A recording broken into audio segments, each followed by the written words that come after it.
On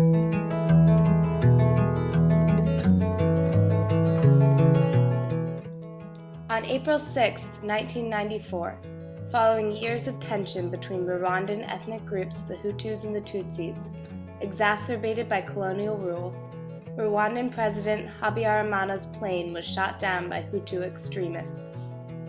What followed was one of the most gruesome genocides in modern history.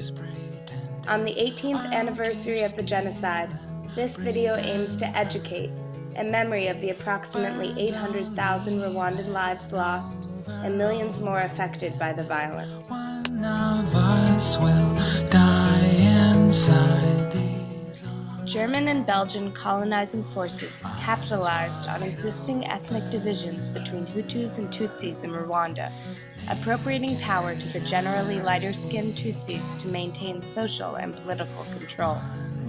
After being granted independence in 1962, a power struggle between the two groups caused continual tension within the Rwandan government. This tension, marked by occasional bouts of violence, bubbled over into massacre when Tutsi President Habyarimana's plane was shot down on April 6, 1994. For you, darling, don't you waste me. Over the course of the genocide, approximately 800,000 Rwandans were murdered. While at first the Hutu extremists targeted political leaders, fueled by radio propaganda, the violence soon transformed into a mass murder of any man, woman, or child thought to be either a Tutsi or a moderate Hutu. The nature of the killings, primarily carried out at close distance using machetes and clubs, only made the genocide more horrific. The genocide lasted a mere 100 days. The brevity of this period, given the number of human lives lost, only serves to reinforce the degree of this harrowing disaster that occurred while governments and humanitarian organizations stood by.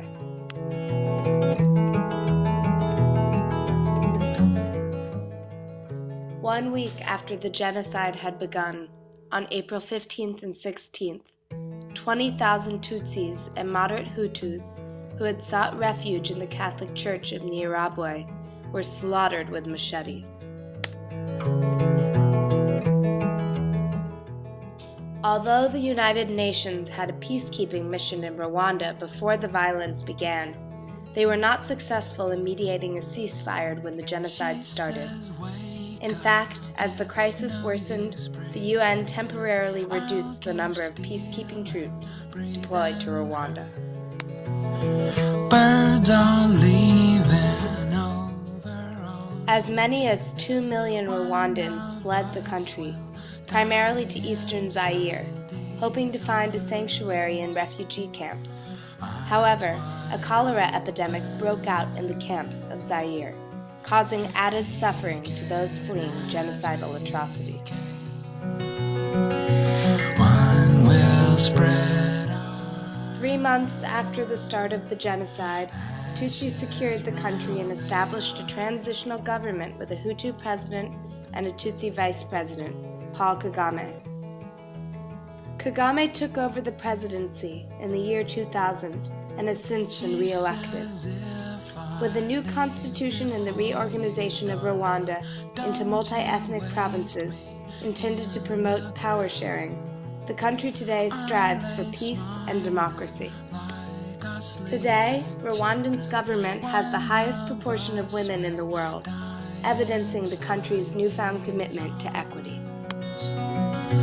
Eyes wide open.